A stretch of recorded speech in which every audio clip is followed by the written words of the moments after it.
Welcome back, everyone. Something different today. We're going to address more finals sort of strength of schedule analysis, finals planning and preparation, looking at our targets for the run home. This is classic draft, NRL Fantasy and NRL Supercoach orientated.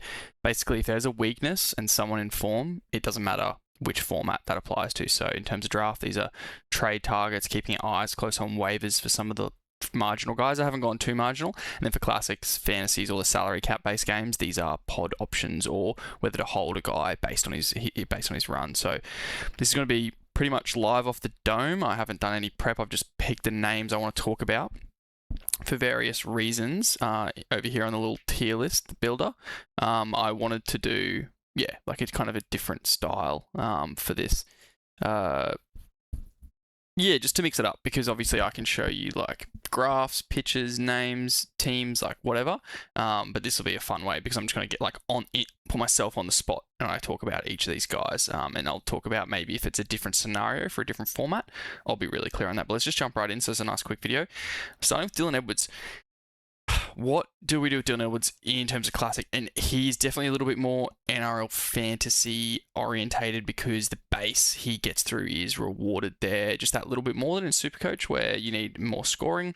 Draft owners, happy days. In terms of the power rankings this week on the site, he is the 4th best fullback. Sort of there, like doesn't quite have the output we really want, but or at least his form hasn't had that. 70 at the weekend, which hasn't updated into the stats, but not quite been hitting his upper echelon scoring output. But his opponents are materially weak to fullbacks for the run home from round 21 onwards. So Dylan Edwards, classic Supercoach. I would say I wouldn't be looking to trade him out. And I think he's sort of a nice, not urgent everywhere. In draft, I'm not a happy owner. I'm not like super excited with all of the mouths to feed in that team. I'm going to say no. He just sits here, nice, not urgent. Oh, my little thing's not working. There we go. So that's Dylan Edwards for me. I think comparing him to someone like Drinkwater, to me, if this Clifford news, again, I'm recording this Sunday morning, so or Sunday like lunchtime. I don't know if Dearden's playing this afternoon yet, and we've heard that if he is, Clifford gets dropped, and therefore the next best goal kicker by all accounts is Scotty Drinkwater. Scotty Drinkwater does have a buy in 25. I'm a happy owner of him in all formats if I had him, but particularly I think in Supercoach, if this kicking's real, how bad some of his opponents are, to me, he is a target.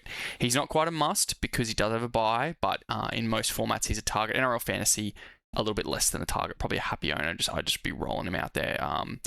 Borderline target, but yeah, draft, you're frothing. Classic wise, I think he's a guy. I've already got him, so I'm keeping him. I'm gonna roll him out there. But I think he's a target for some people who want to pot up and go a different direction than your Tommies, or maybe your Keanu Kinneys. An alternate. I like Drinky a lot there. Just for a lower end option to mix it up, Daniel Tupou. Daniel Tupou. I'm not touching him in salary cap based game modes, but in draft I think I would have him as probably nice, not urgent. And the reason I say that is he's not really kicking on when he scores tries. He kind of needs a try to be serviceable and to be in that tier, bumping up from that sort of 4th, 3rd CT dub to 2nd. Therefore, if you could get him low end or get him off waivers if he gets dropped in someone's, I don't know why he would after a hat trick and then another try on Friday night, but just, if he's around, you can grab him. He's not urgent. And I'm not like frothing him based on what we've seen. He just looks a little bit underdone at his age, but he's just benefiting on that edge a lot. Look, Billy Smith, not the best passer in terms of generosity, but he's attracting a lot of attention, playing out of his skin at the moment. Billy Smith, Tupou benefits based on strength of schedule as well. Daniel Tupou slides in as the 5th best CT double in this week's power rankings.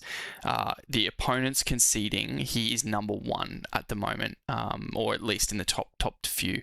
I've got it cut off at 6 here on my left screen. So just from a pure weakness perspective, he makes it. His output is way down on some of the top guys. So more of a draft guy, Daniel Tupou. Jackson Purdue probably fits the same boat. Now, again, I don't know what the deal is with him and this positional stuff with Clifford. He's going to stay in 5'8". He's forced to touch the ball more, forced to tackle more. His opponents are super bad. He has a bye. I'm a happy owner of Purdue, and I'm not doing much more with it. I'm not outrightly targeting him, but the fact that in a 5/8 position he can give you what he does, happy owner, happy days. Classic, not interested really. Next up, Simi Sasagi. Now, has a bye. Simi Sasagi does have a bye in the finals. And with Huddy Young going down, I expect he probably goes to left 2RF, or Hosking does. Don't think they'll move Noah Martin because he's the right 2RF of the future. Matty Nicholson's due back, don't know. Sasagi will always start and always play 80, it's just a matter of what. Couple of games now where it hasn't been amazing. So for me, based on what we've seen with Huddy Young going out, the Raiders are looking way better with Owen Paddy steering the show there at hooker. I'm actually going to, I think I'm actually going to go against what I originally quickly thought and maybe say target. Maybe. Yeah, I'm going to commit to a target for Simi Sasagi. Draft, I don't think you'll get him off an owner. You could trick someone into the round 26. If you need more wins and you know for sure your lower end on your finals run home in draft, then I would ask the owner and do a fair deal, a 1-for-1. If you think, frick, I've got limited chance of making 26 and they know they're probably going to make 26 and they don't want to deal with him not being there, you just do a 1-for-1 and you can get on Sasagi and try and chase some upside in the coming weeks. Classic wise, yeah, I'd be looking to get Sasagi in. He's got the dual eligibility, which we love as well, so super valuable. Another fullback here with Kalyn Ponga. Man, it looks immense. Goal kicking, line breaking, tries. Kind of put the sword away, or the axe away in the back half of when they lost to the Sharks. At the start, I was like, man, he could be on, and kind of disappeared. And we had the quote-unquote dinner suit game in between Origins where he just had a mind to the week after. I think 100% NRL fantasy and pretty much in Supercoach, he is our first must, Kalyn Ponga. I think he's been pretty much the best fullback on the year, besides Fa'alongo, but in terms of average, obviously the sample's a little bit smaller for Ponga, but he's the number one guy. He's a must. Another sort of fringe option, pod option, Selwyn Cobbo. Look, benefiting so much from that team who's struggling at the moment without their halfback, benefits from how much attention Herbie gets and Herbie's quality. Would be gassed after Origin, I can imagine. I don't know what he'll bring in home. I think I would take him over Daniel Tupou because there's a bit more base tackle busting. The team, when they're humming, has a little bit more juice, I'd say, and he just does as a younger version. So I'm going to go happy owner Cobbo over Tupou, but Tupou, they're both got their benefits. Statistically, Selwyn Cobbo, power rankings really high at the moment. He's above like a Phil Sammy. The averages are similar, but the run home opponents for Cobbo are a little bit weaker than Phil Sami. Mulatalo, one that is a hot property in draft as a gettable. He's been a gettable guy due to the flaw that that you have to deal with Ronaldo Mulatalo, and that persists with him going forward. Had a couple of tries for some 70s recently. I forget what he got just this week. I think it was another 60, 70 or something. My memory escapes me on his exact game on Friday night. I was too busy being depressed about Nico Hines. Dude, and KL Iro, what a waste. So Mulatalo for me, I'm a happy owner. I've got him in one league, and I'm cool with it. I'll just ride that wave in 4 CTW leagues. Perfect. You can score 20, bro, as long as in the next couple of weeks you get me 120. So happy with Mulatalo. I've got him again above Tupou. The finals run is currently not better than Tupou, but his output is better than Tupou for the full schedule. If I just pivot, if you bear with me, guys, I just want to have a look in the most popular draft window. I just want to double check where Mulatalo sits in relation to like a Tupou and a Cobbo, if I can, if you bear with me. Just let this load up. While that does load, Tallis Duncan, look, playing centre or back row for that team, wherever, he is a special talent. To me, I think he's a must. Most people do have him in most formats, and just if you got him in draft, you just love it. I think he's just too good of a player. I'm already sick to the stomach of where he's going to go in drafts next year. It just feels like there's no fun sometimes. We missed the Duncan window if we didn't grab him this year. Just looking at the left stuff for 23-26. No, Tupou is up there. Mulatalo is not coming in on the left wing top fives for that ranking. Oh, that's pure weakness. Let me just trick it advanced because modeled is really important the way I do it. No, Tupou's still the guy. So, I've got him here but maybe I should be here on Tupou. The output for Tupou, I just don't love 3 tries scoring 90. If that was Mulitalo, it's 100 plus for sure, I reckon. So just jumping back to the power rankings. Billy, Braidon Burns. Dude, to me, Braidon Burns is one of the most interesting pods, especially in NRL Fantasy and even Supercoach. I should have bought him this year, but I'm just a bit low on trades. I was going to go early on him, see what he does this weekend. Hopefully no injuries. He's a bit injury prone. I'm not going to say he's a must, but to me, he is a pod target to just mix it up because they run home and his scoring ability with Dearden coming back. Oh, he's nearly a must, but I'm going to put him in target, Braidon Burns. He's a super fun pod that I am gunning hard. I think the word will get out. I think by the time this video is out this week, if, I have a small channel, not many people see it, but I reckon you'll hear a lot of your bigger creators start to mention Billy Burns. If he does anything to Savo in his game, then this is over. You just have to take my word for it on release time that I was on Billy Burns. I just didn't have the trades for him, brother. I just had 7 trades and 6 trades. That's just too low with 7 weeks to go for me to grab a Braidon Burns. I think I said Billy before again. My bad. Okay. Jamayne Isaako, because everyone's got him. Where does he rank? He is on our right wing. He has less output than Burns, as we know, and his opponents are weaker than Braidon Burns. But I have a really cool stat for you guys that you'll see later. I'm going to read it out if you're watching this. Check this out. Jamayne Isaako this season with Izzy Katoa averages 82.5 in Supercoach, 14 game sample, but without 64 on a 3-game sample.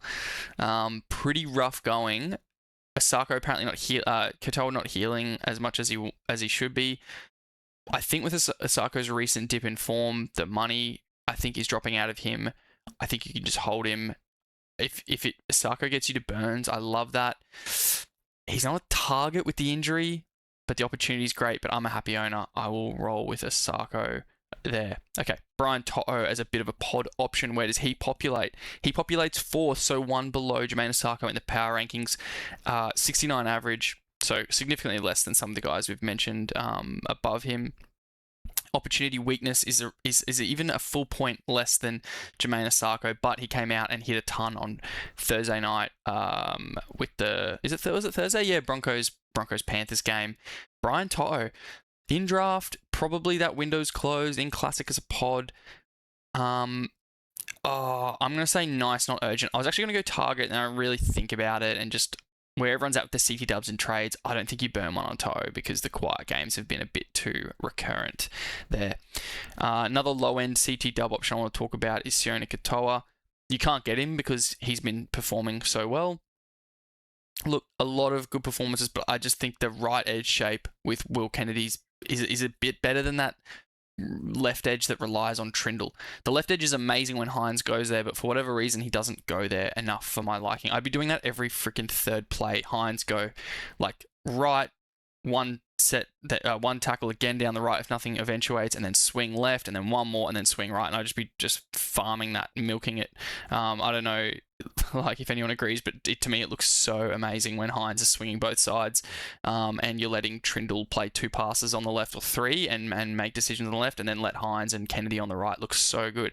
So Katoa, look, he's nice, not urgent, and what I mean by that is he's not a not for me. I'd happily have him, but I'm not going crazy over him by any stretch. And in draft, happy owner, Classic.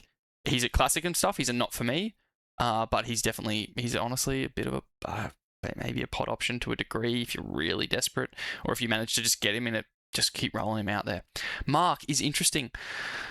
Mark has not been great. I did look into Mark with Tedesco. It's not enough of a sample to talk on it. Tedesco's coming back. The Roosters are so good. I'm sick of the kick farming to Mark. Just go through the hands. He's just as good. Draft-wise, he's got a buy low option, a buy low window on him. I think Classic and all that stuff. I just think he's a must. One of the best wingers in the game. Hasn't been great, therefore he's gettable. The price should be low. Finals run, elite player. The opportunity for him is around the Isaako level. It's not quite as high as the Warbrick, who's now injured, or the Sione Katoa opportunity basis. But he's even got a better opportunity than Braidon Burns, but Braidon Burns has been way too good in the base department and the line break try department, so he's up there. But I'm just going to go on the better team there with Mark, and no buy for Mark, so he's a must. Did an amazing pod, 100%. If he is healthy, which I think he will be, in draft, you've maybe got, it's probably over, but I just want to talk about the fact that I think he's a target. He's been absolutely awesome. You can see a bit of a trend here with the Cows, right? They've got an amazing strength of schedule to come home with. And to put that into perspective, like Nathan Cleary obviously scoring it in his recent form, not his average, but in his recent form, a whole 15 points more than Dearden, who did go down with an injury, which would be impacting his last 3 performance a little bit. Let's call it 10 to 12 point as opposed to 15 point swing there. But the opportunity is immense for Dearden. His opportunity clears everyone else by minimum 2 full break points, where the next best is Hines, who has the pedigree and the opportunity. So Nicho Hines, if he was here, would be a must, but you already all know that. He's owned everywhere. It's not really worth litigating the Nicho Hines. But Dearden, I think he's a target. Love him. Happy owner, happy target, all the rest of it. I want Paddy to mix it up. I, again, really wanted to go Paddy. I just didn't have the trades this week. He's just looked so damn good. Just for an insight into my life of misery and draft, I actually traded on Paddy this week because I needed to try and win my matchup. So I traded him away and got Matt Duffy, who I thought could do something on a dry track, who did nothing, and the Rabbitohs threw out absolute slop. So my key to final success via hooker on Paddy has gone in the pursuit of locking down the number 1 seed. That's the game. I try to play hard. That's me playing hard rather than holding a what if and losing. I thought if Duffy hits me 120, I could win this matchup. He didn't at all. On Paddy in the end would have just been a bench score for me because the minutes were a bit sketchy, and I knew someone in the league was looking for a hooker, so I didn't play Paddy because he was my trade chip. Despite what I said on waivers, I told you to have a look at him. I did waiver him myself in one league, picked him up in another. But there is still the angle that Starling's minutes eat into Paddy's over the next several weeks. But it's not enough that I would say 60 minutes at this kid's quality and their matchups. Just double checking his weakness against. It's the best weakness against hookers. He's probably made a bit too much money. I'm just going to put him somewhere here. Like as a classic, you don't have to. Draft should be owned, so therefore a target.